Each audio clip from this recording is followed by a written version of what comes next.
Good afternoon, everyone. Thank you for joining today's webinar on ensuring comprehensive health coverage through the COVID-19 crisis. Before we get started, I wanted to take a moment to acknowledge the pain that many of us are feeling in light of the murder of George Floyd and the continued disregard for Black life in our nation. We are grappling with this latest example of police brutality and injustice within the context of a pandemic that has taken the lives of more than 100,000 people in the United States. We continue to be appalled that our Black neighbors, friends, and family members are almost 3 times more likely to die than their white peers due to the injustice that's built into the many systems that influence our health and well-being. They are partners in the civil rights and racial justice community, including the NAACP, the Leadership Conference on Civil and Human Rights, National Urban League, and others have called for a national day of mourning. Today and every day, we honor the memory of George Floyd, Breonna Taylor, Ahmaud Arbery, Tony McDade, and so many countless others by challenging institutional racism in our own work to ensure that every person in our nation has the chance to lead their healthiest lives. We'll just give us a pause to breathe that in for a moment. And now just transitioning to our agenda. So again, I would like to thank our speakers for joining us today to share their insights and expertise. I'd also like to thank all of you who have joined us in lifting up the importance of comprehensive health coverage for families. This is a moment when it's more important than ever to ensure that all families have coverage that supports all of their health needs and protects them from financial emergencies. So first we'll hear from Stan Dorn of Families USA on the projected health insurance losses in each state as a result of the COVID-19 pandemic and recession. We will then hear from Betsy Plunkett of the Maryland Health Benefit Exchange about Maryland's efforts to enroll uninsured families during the pandemic. And then finally, Tom Liebfried of AFL-CIO will share insights on federal policy priorities to expand access to comprehensive coverage. We'll close by offering some tools to support action in your state and also facilitating a question and answer session. So just some reminders for housekeeping. Today's presentation is being recorded. The slides and the recording will be made available to registrants. To ask questions, please type your questions in the chat box. We will also be facilitating a Q&A session at the end and opening the lines for those who have called in over the phone. So thank you again for joining us. And with that, I will turn it over to my colleague, Stan Dorn. Thank you so much, Lauren, and thank you everyone for being here on this call. The national scope of health insurance losses is extraordinary. The Urban Institute estimates that between 25 and 56 million people are going to lose employer-sponsored coverage. To put that in context, the largest previous reduction in employer-sponsored coverage over the course of a year was 7 million people. That drop was experienced in 2009. The Employment Policy Institute estimates that 13 million workers have already lost health insurance coverage. So already, and that's just over a 2-month period, we are experiencing health insurance losses more than twice the level that has ever been recorded in our history. Many of these people will get coverage, but many will not. And based again on the Urban Institute estimates, 16 million people could join the ranks of the uninsured, which would mean that nearly 1 out of every 6 people under age 65 would be uninsured. We are looking at an extraordinary problem. And the lack of health insurance right now is a problem, a serious problem. It's always a problem, but in particular now for several reasons. One is that we know that people who don't have health insurance are literally 4 times more likely to delay or not get care because of cost. And so already we know that something on the order of 14 to 17% of people say that they would not seek care because of cost if they started coughing and got a fever. Those are the symptoms of COVID-19. If people don't have insurance, when they start to get sick with the virus, they will delay seeking care, which puts their health at risk, and it also spreads the disease to others. Delays in seeking care have serious consequences now due to COVID-19. They also have serious consequences for other health conditions. As I'm sure you all have seen in the newspapers, we are seeing extraordinary reductions in people seeking care for heart conditions, asthma, diabetes, even cancer.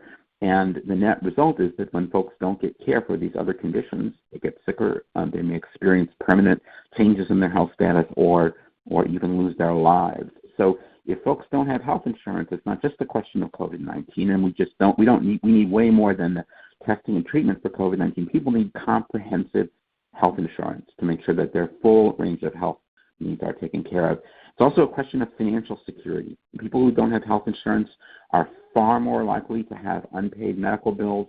A significant percentage are contacted by medical collection agencies. And at this point, we are seeing tens of millions of people who report that they are not getting enough food to eat, that they are worried about making their next mortgage or rent payment. The last thing people in America need at this difficult time is to face large unpaid medical bills on top of everything else.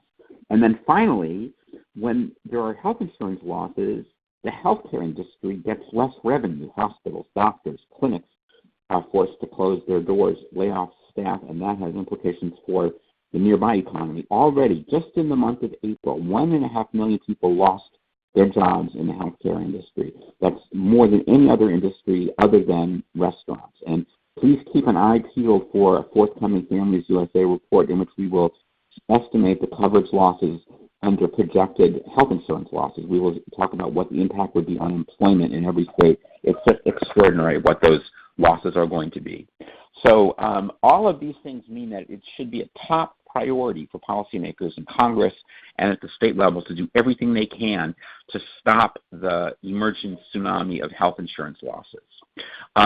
Our report that we issued already goes through and documents by state the number of people who will lose insurance and the percentage of people who would be uninsured under the changes anticipated by the Urban Institute. And some states would have just a remarkable percentage of people walking around without health insurance. In Texas, almost 1 out of every 3 people under age 65 will be uninsured in a worst-case scenario if Congress fails to take action. That is not a good thing for them. That is not a good thing for their neighbors. That is not a good thing for the Texas economy. And in terms of numbers of people losing coverage, again, Texas has pride of place. 2.5 million people would lose insurance they have already. And these are not just people who lose employer-based coverage. These are people who lose employer-based coverage and do not enroll in Medicaid or coverage through the exchange or COBRA. These are people who wind up with no coverage at all, and the losses are extraordinary. The numbers are highest in Texas, but they are high in other large states as well, as you can see. And all of this is contained in a report we've already released, a link to which you will receive momentarily. Now, when you think about at either the federal or the state level, what makes this problem even more daunting, if that could be imagined, is the difficulty of reaching this population. And the reason why is pretty straightforward. Folks who've lost their jobs are often traumatized. We know there's a high incidence of depression, anxiety, even symptoms consistent with grief. Not only that, people are focused on survival, putting food on the table, paying rent. Very few people have much bandwidth to learn about health insurance and to do all the paperwork required to sign up for coverage. It should therefore not come as a surprise, although it did come as a surprise, that every effort our country has made to provide health insurance for laid-off workers has encountered serious challenges. In 2002, health coverage tax credits reached less than 20% of their target population, which was laid-off workers affected by trade. COBRA subsidies in 2009 did not move the needle in terms of coverage.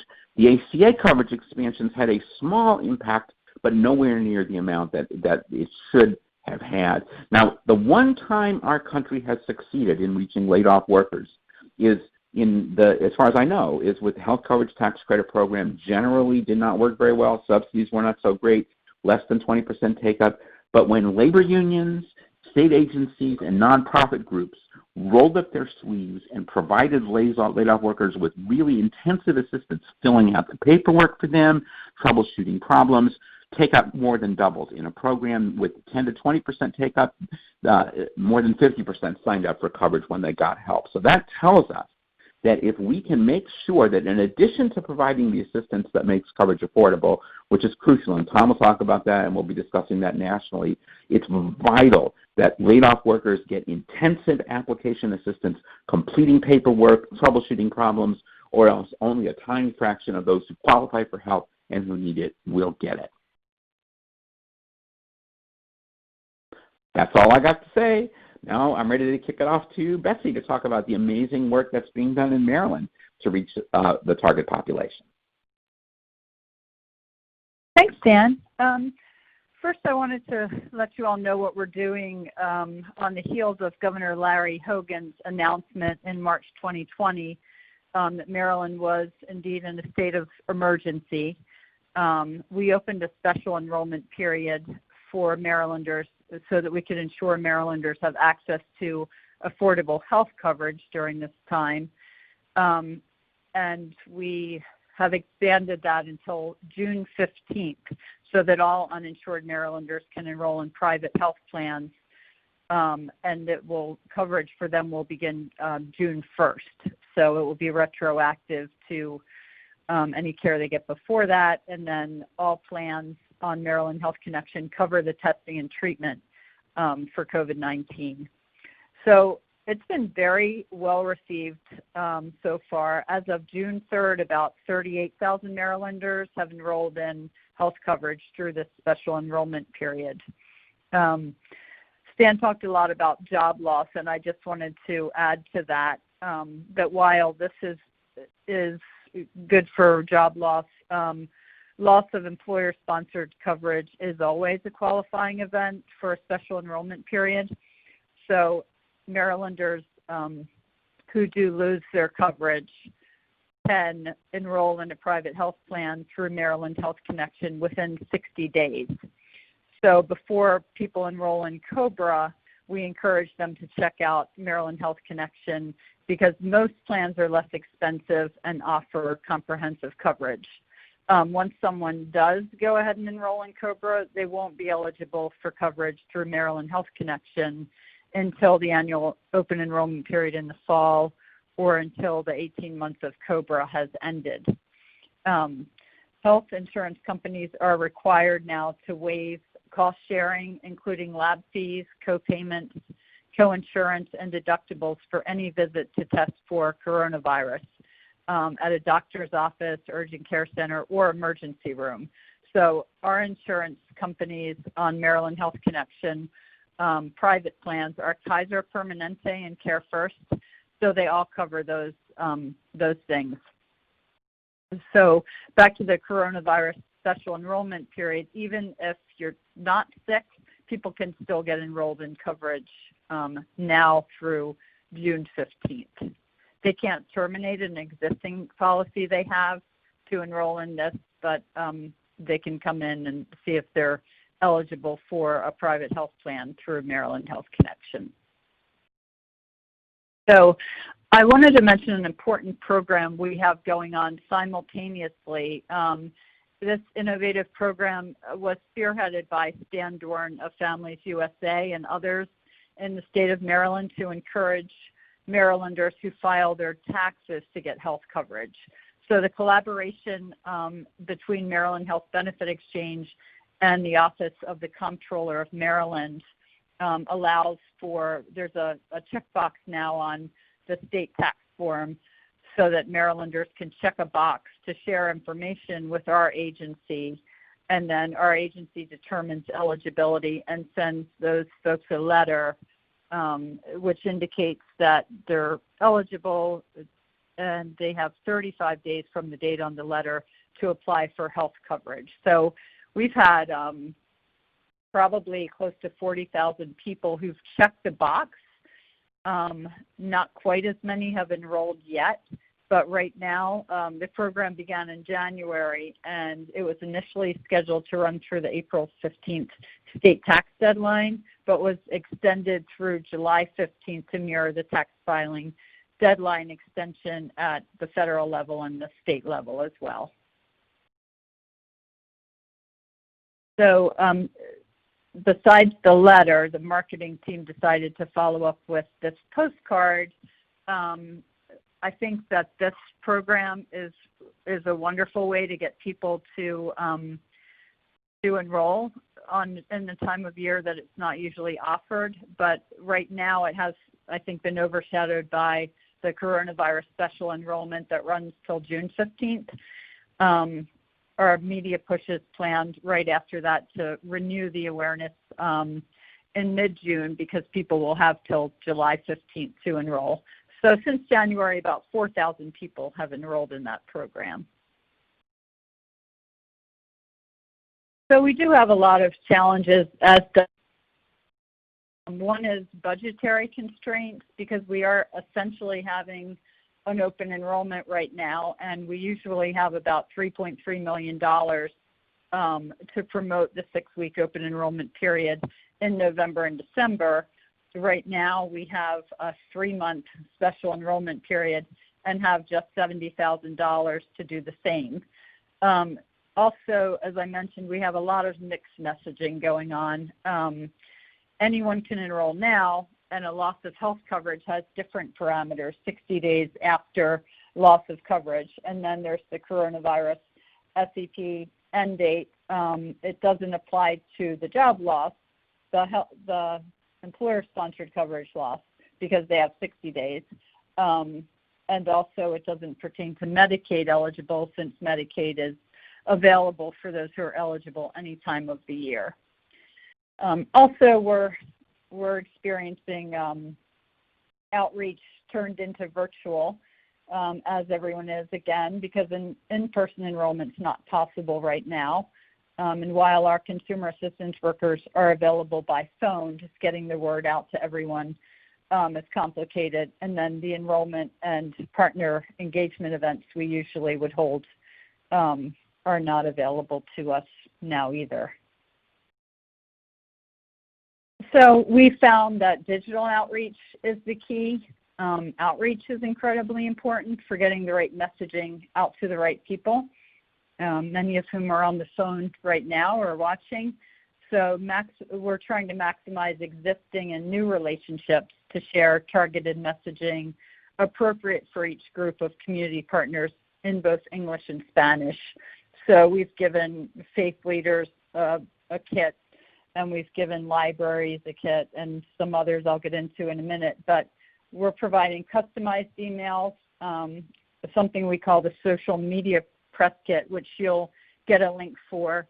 We're also providing newsletter copy, press release templates for our consumer assistance organizations to drop in statistics and contact information in their own regions, as well as talking points, webinars, and then even coding for a button to put on websites that leads directly to our website, just to make it easier for people to enroll. We're also doing all we can to reach underserved, vulnerable populations. We've enlisted the help of many of our partners to reach tens of thousands across the state, and these include the Baltimore Ravens, the Maryland Department of Health, the Maryland Food Bank, the Maryland Healthcare Commission, who so generously gave us $30,000 from their own budget so that we could use it to enhance awareness of this special enrollment. Maryland State Libraries, while many of them are and were closed, they have an online presence, so they've been great about putting information on their websites. MedCai, which is the association that all the physicians in Maryland belong to, so we're getting the word out to those providers as well.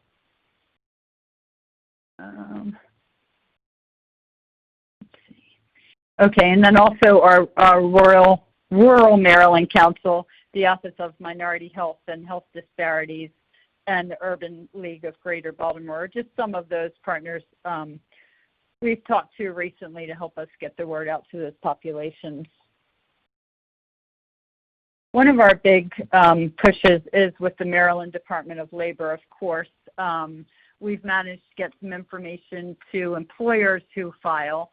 We've also, we were part of the rapid response team already, where we went in person to employers experiencing mass layoffs. We're not able to do that now, but we are switching to virtual and giving people information that way. And what you see now is a double-sided insert. It has the cash campaign on one side, and then the other side is our information that goes to everyone who has filed for unemployment. We've also worked with the Department of Labor to share information on social channels, and we're working with them to get a button on their website for people who need health coverage due to job loss.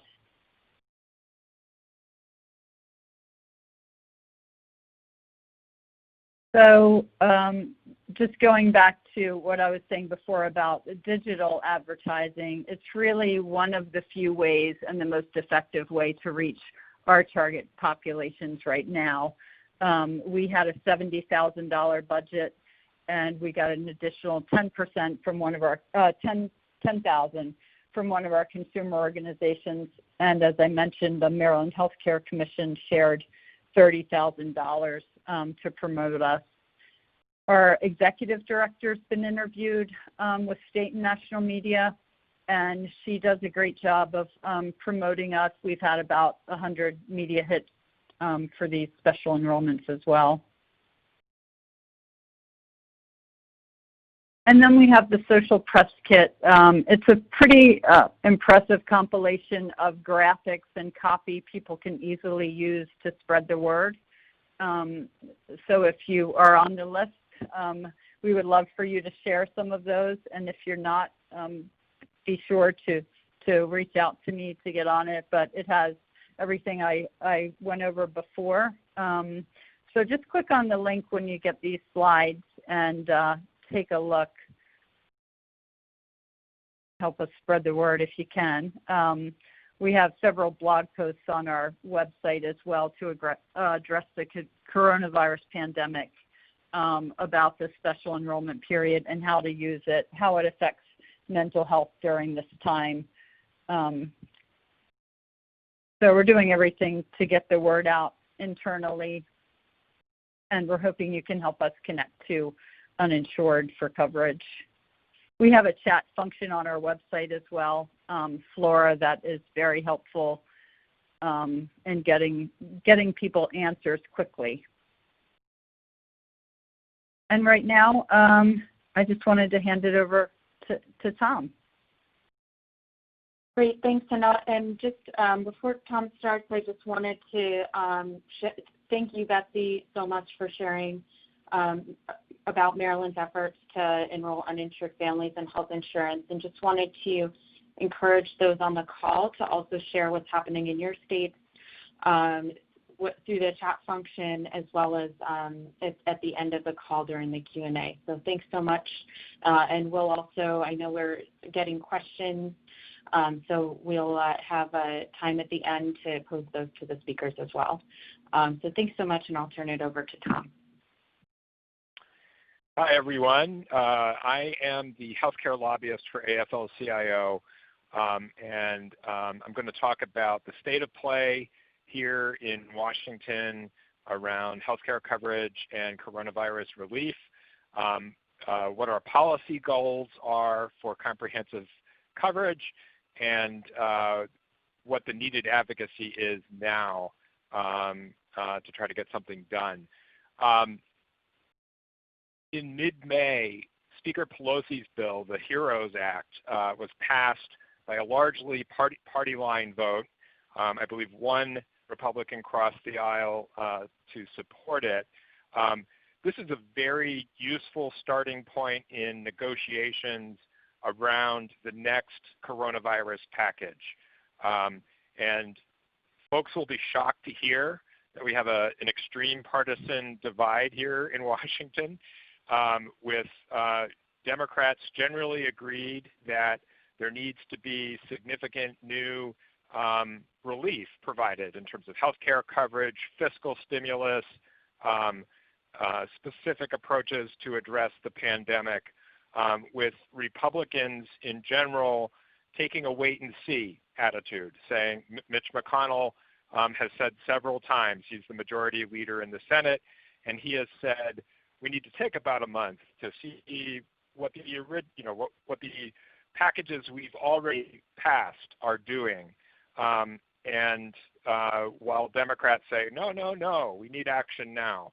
The HEROES Act is very useful because it sets down a marker that says substantial resources need to be devoted to expanding comprehensive health care coverage.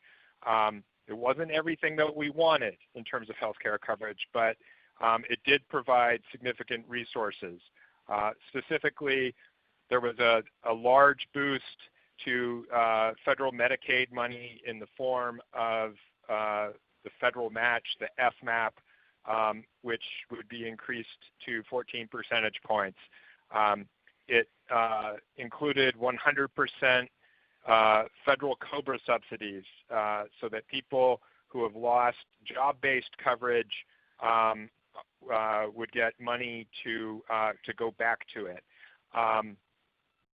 It also included a special enrollment period for the Affordable Care Act marketplaces. This is an area, the ACA is an area where much more could have been done in terms of premium subsidies. But as a whole, the bill indicates that Democrats are interested in devoting substantial resources to health care coverage. All eyes are now on the Senate. The window for action there is this month or July. To date, there haven't been any significant conversations about coming to a deal. Looking at the Republicans in the Senate, with the packages that have been passed so far to address the coronavirus, they were not willing to discuss any major expansion of coverage.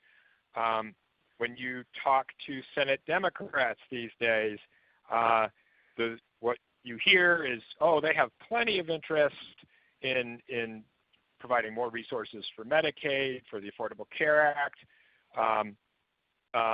However, the Republicans are an impediment, and therefore what can they do? That has led to a very low energy level among Senate Democrats. So even though their heads are in the right place, they are frankly now not motivated to act. As we'll discuss toward the end of my segment, there are efforts to gin up more interest and energy, but currently it's low. Looking at the White House, frankly, there have been no signals that they want to work in earnest on a new package to address the pandemic. It's been very disappointing. Interestingly, last week, we did get a signal that they wanted to do something about surprise medical bills for consumers, which was a small spark of hope, but we really have not heard that they really want to work on health care coverage. Yes. Next slide, please.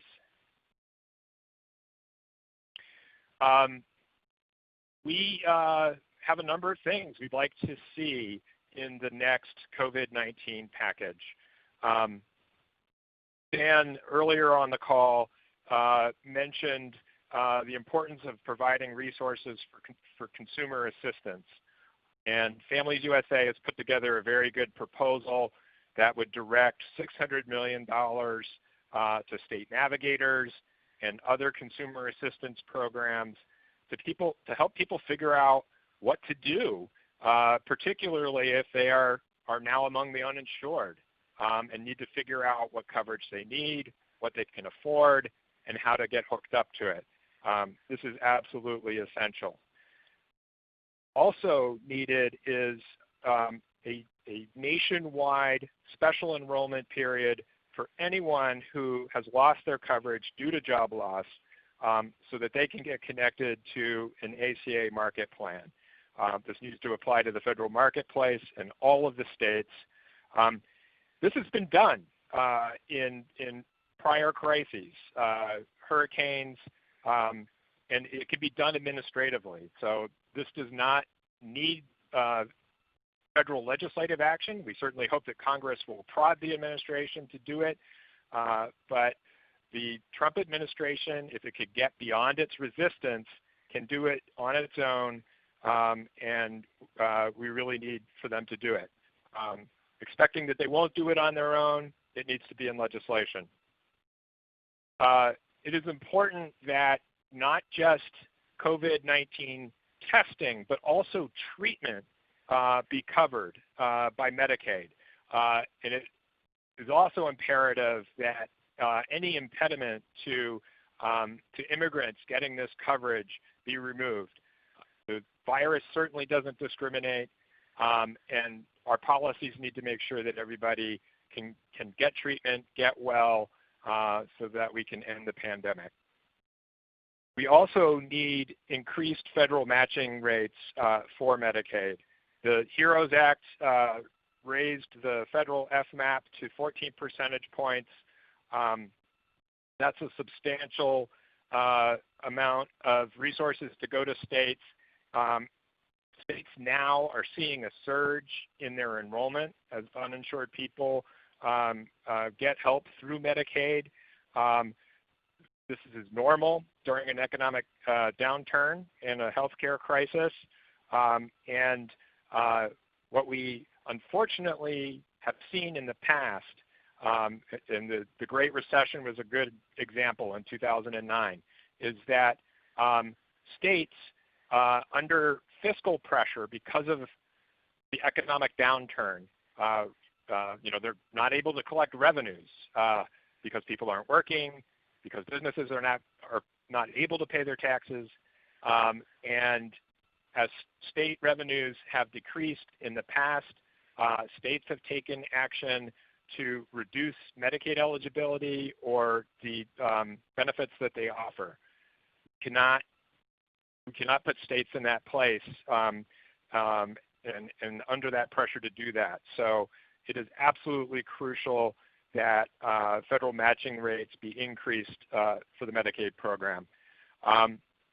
COBRA subsidies, 100% federal subsidies for COBRA coverage would be a very important policy to allow people to keep their job-based coverage if it works for them, so that they don't have to change doctors, so they wouldn't have to spend towards a new deductible if they were to get new coverage.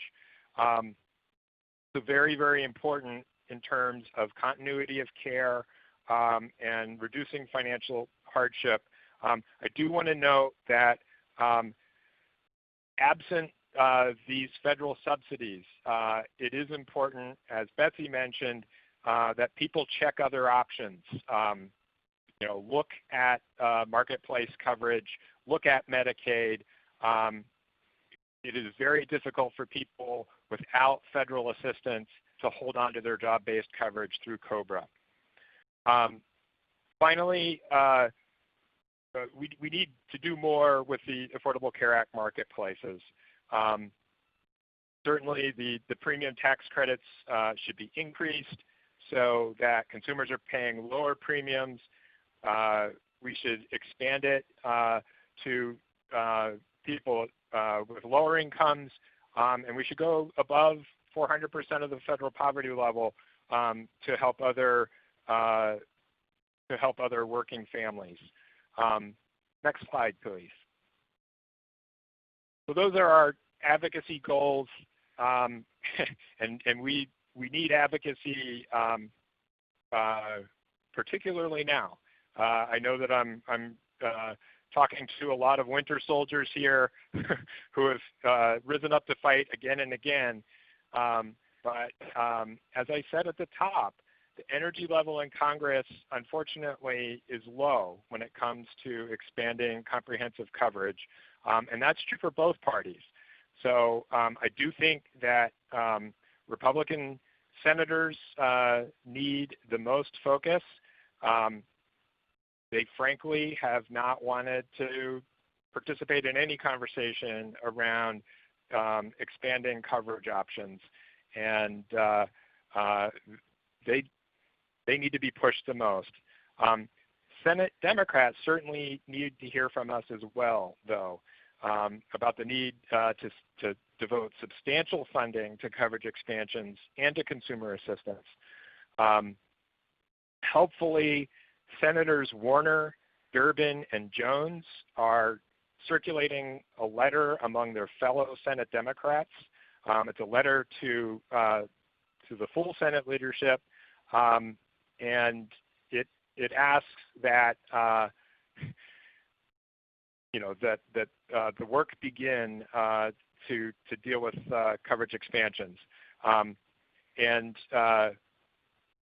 the deadline for Democratic senators to join this letter is next Monday, June 8th. So we really need action now in the next few days to try to get as many Senate Democrats on this letter as we can. So if at all possible, people can mobilize the members of their groups to do that. Now is really the time. And we also need to tell the President that affordable comprehensive coverage is needed. The President has not expressed an interest in it, and he needs to sign any bill that gets enacted by Congress, so pressure is needed there as well. And that's my presentation. Tom, that is great. This is Stan. I just wanted to note to people that if folks want a copy of that letter, the Senate letter, they should reach out to Families USA. We have a copy. We'd be glad to share it. And it's just so important to, if you have a Democratic senator, to reach out to them and to tell them you want to make sure that they put their name on that letter to stand up for health insurance in your state. It's a great letter. It talks about COBRA subsidies. It talks about increasing premium tax credits to make coverage affordable, and it talks about giving Medicaid programs enhanced federal matching funds with requirements to maintain coverage. So, now's the time on that. Okay, thanks, Tom, and thanks, Dan. So we will share a copy of that letter in the follow-up from the webinar to those who registered. And just wanted to flag a few resources for those on the webinar to support your advocacy and outreach to ensure uninsured families in coverage. So we're continuing to update our COVID-19 response toolkit that's on our website with timely analyses and resources. So if you just go to Families USA and click on COVID-19, you'll find that toolkit. It's also on the slide. We have some state-specific analyses that will be really helpful as you're going to your senators to let them know what the landscape looks like in your state, what the coverage losses would be if they don't take action. We'll also and we've included the resource that Betsy mentioned as well on the Maryland Coronavirus Special Enrollment Toolkit. And so we'll also be doing webinars throughout the month of June, and we're really excited to share that our next webinar, which is scheduled for next week, Wednesday, June 10th, will include Representative Lauren Underwood as a special guest. So we'll share more information about that as well in our follow-up to registrants, as well as with our broader email list. And we'll also be sending around a survey to you to share your feedback on this webinar and other ways that we can help support your work. So thank you again for engaging with us. Now we'll turn it over to the question and answer session. We've been seeing your questions in the chat, so thank you for continuing to send those. And also, I'll turn it over to Karina from ReadyTalk, who will share instructions on how to queue up for questions if you're connected to audio. Thank you. If you'd like to ask a question verbally, please press *1 on your telephone keypad. A voice prompt on the phone line will indicate when your line is open. Once again, that's *1 to ask your question verbally. pause for just a moment.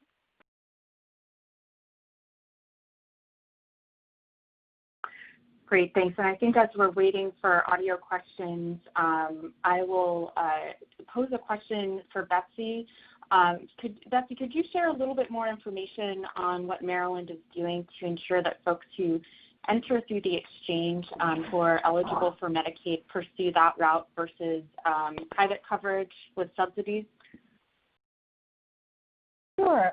We have an eligibility process, and we have it, all the time, that they go through. They put in their income, and they're determined based on their income and household size as to what would be the most appropriate. And then we have verification through the Maryland Department of Health so that, they'll receive everything they need. For Medicaid, once that eligibility is confirmed, and then they'll also be able to choose an MCO at that point and go through the process of receiving their card and even applying through the application for retro Medicaid if need be. Thank you. Karina, do we have any questions on the phone line? We do not have any phone questions at this time, but once again, that's *1 to ask a question. Great, thank you. Karina, do you think you could open up the line for Kara Stewart so that she can share information with us about the amazing things that are happening in Kentucky? I think she's on the line. Sure, Kara. If you are connected, please just press *0 so I can identify your line.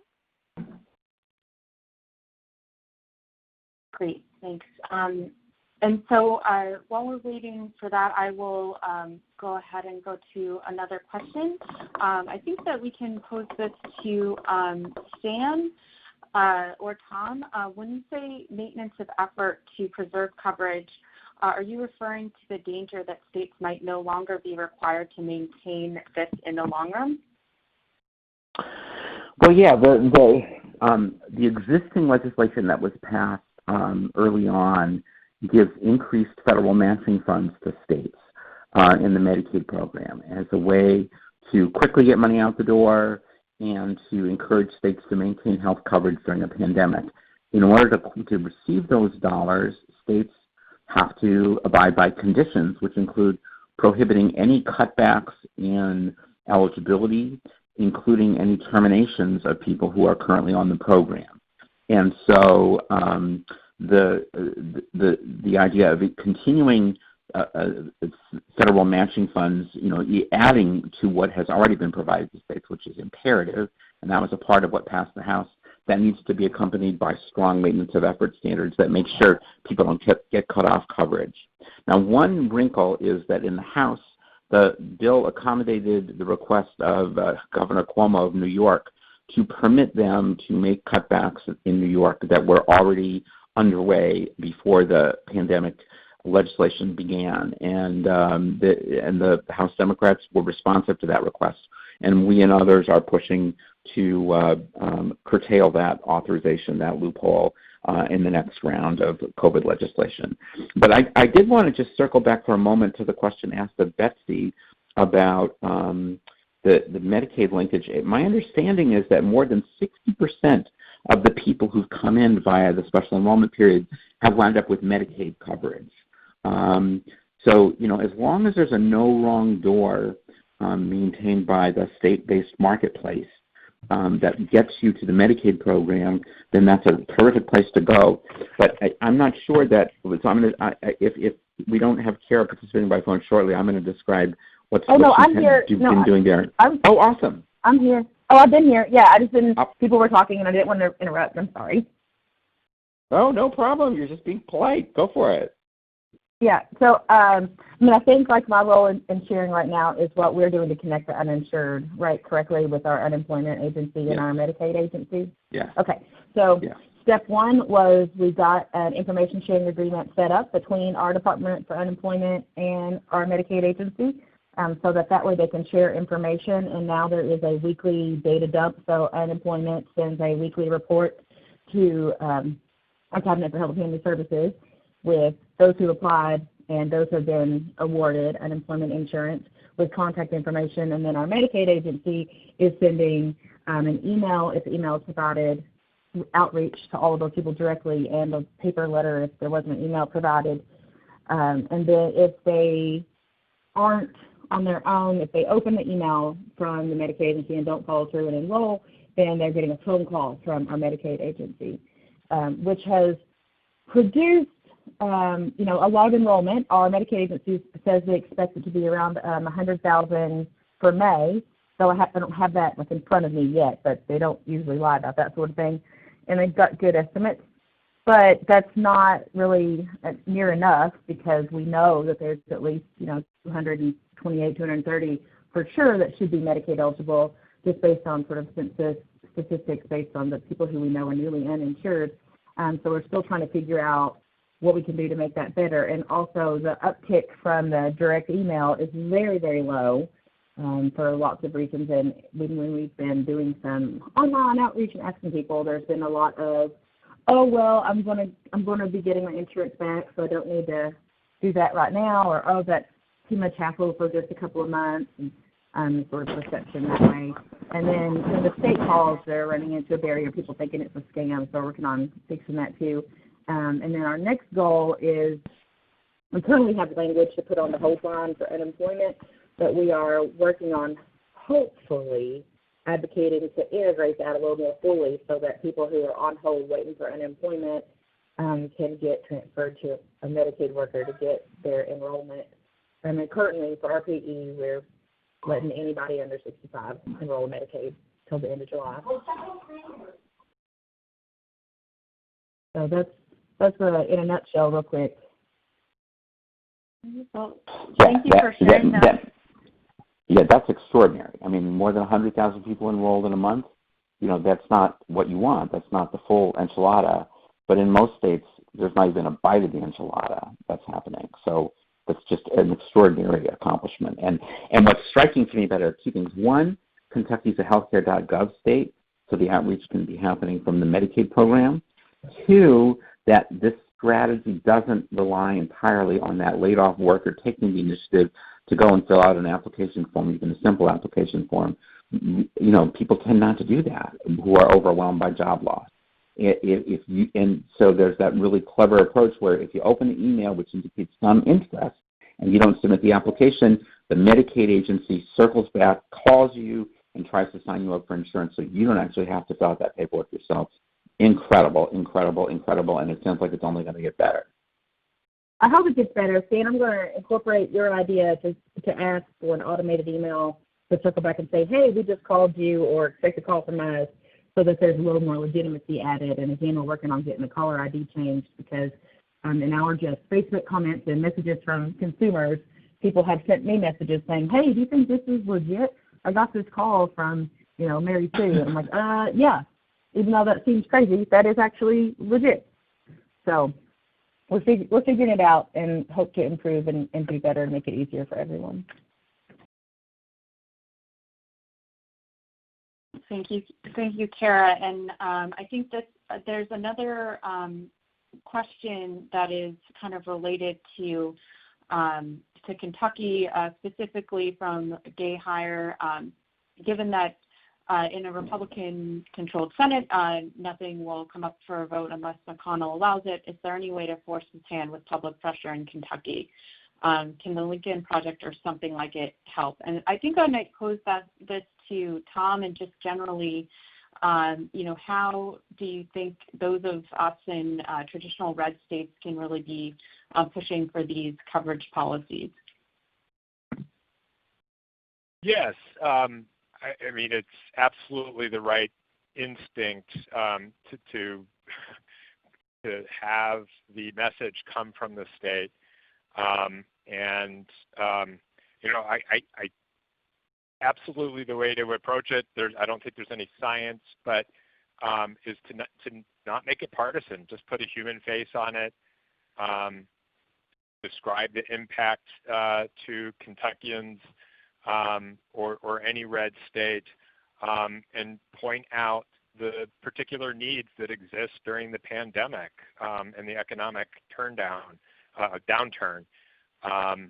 the statistics are there of acute pain in every state. Focus on those and don't be shy.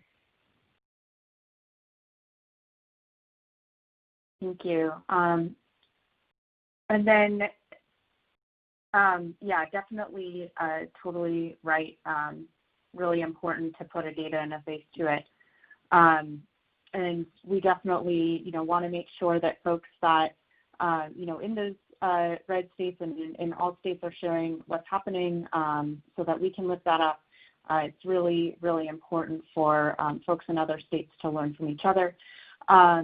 And I just wanted to, on that note, just point to another question for Stan, because I know you've been looking into this. Are many states, from Andrew Sprung, are many state unemployment insurance agencies besides Maryland sending applicants info about health insurance? Some are, not many. Maryland is really in the vanguard. My colleague at Families, Hannah Marcus, produced a report recently that looked at websites maintained by unemployment insurance agencies, and it was just really shocking how little information there is there about health insurance. Unemployment insurance agencies tend to be overwhelmed right now with their core mission. And so, a key goal in thinking about how do we connect our health agencies with unemployment insurance agencies in the state is what can we do to make the lift as light as possible for the UI agency. And so something like what Maryland is doing where the health agency could be a Medicaid agency in a healthcare.gov state like in Kentucky. The health agency drafts the email for the labor folks send it to the UI recipients, and then from then on in, it's all the health agency that does the work. So Maryland is in the lead, Kentucky is in the lead, but there's room for a lot of improvement. And we're putting together a paper that is going to talk about state policy options in this regard. So keep your eyes peeled. That'll be coming out, I would guess, in 3 or 4 weeks.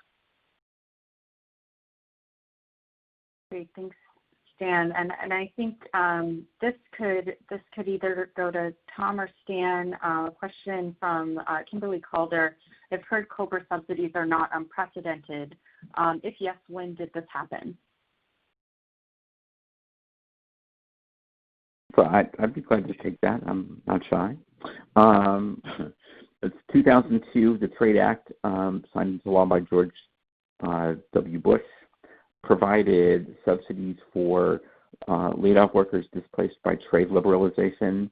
Those the subsidies went to COBRA, and it also went to other plans that were available at that time. A lot of that was the high-risk pool plans. Those were 65% COBRA subsidies, 65% subsidies for those other plans. Take-up, as I said, was just 10 to 20%, except in places where unions, nonprofits, and state agencies got actively involved, like we just heard about from Kentucky, doing the paperwork for those laid-off workers, and in those states, take-up was a little more than 50%, which is a heck of a lot better than 10 to 20%. Then, with the COBRA subsidies in 2009, the stimulus legislation, the Recovery Act, included again 65% subsidies for COBRA coverage for laid-off workers. It did increase uptake of COBRA somewhat, but not by much, and the overall impact on total insurance coverage was nil. It was zilch. And part of all of that is the inadequacy of a 65% subsidy. Even at 90% subsidy means that the average person would have to pay $170 a month for family insurance, which is a lot if you're trying to put food on the table. So I think Tom's point about 100% COBRA subsidies is right on the money, and that's what we got on the House bill. Let's hope the Senate does the same. But it's also a question of making sure that people get help to sign up for coverage, and that's why we are pushing as hard as we can for that $600 million fund that Tom talked about to pay for application assisters to pick up the bull by the horns, talk to people who've lost their jobs, and fill out the paperwork for them.